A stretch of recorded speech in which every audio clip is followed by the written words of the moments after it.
Anand police અધિક્ષક શ્રી જીજી જસાણી સાહેબ અને નાયબ પોલીસ અધિક્ષક શ્રી જે.એન. પંચાલ સાહેબના માર્ગદર્શન હેઠળ વિદ્યાનગર પોલીસ સ્ટેશનની ટીમે એક મોટો પર્દાફાશ કર્યો છે ને આ પર્દાફાશ છે લાખોના ડ્રગ્સનો। વિદ્યાનગર પોલીસ સ્ટેશન વિસ્તારમાંથી એમડી ડ્રગ્સ અને એલએસડી ડ્રગ્સના જથ્થા સાથે બે શખ્સોને ઝડપી લેવાયા છે।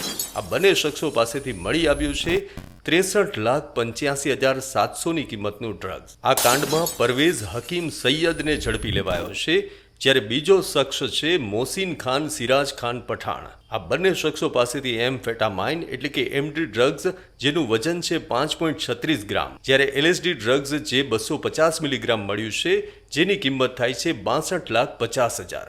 આ બંને શખ્સો એક મોપેડમાં જઈ રહ્યા હતા ત્યારે પોલીસની ટીમે તેમને દબોચી લીધા। આમ આ બંને શખ્સો પાસેથી મોબાઈલ, મોપેડ અને ડ્રગ્સ સહિત કુલ 63,85,000થી વધુનો મુદ્દામાલ કબજે લેવાયો છે। આમ આણંદ જિલ્લા પોલીસ હવે ડ્રગ્સને નાબૂદ કરવાનો મક્કમ નિર્ધાર ધરાવે છે અને જે અંતર્ગત વિદ્યાનગર પોલીસની ટીમે જિલ્લામાં પ્રસરી રહેલા ડ્રગ્સના આ દૂષણનો પર્દાફાશ કરવાનો નિર્ધાર કર્યો છે।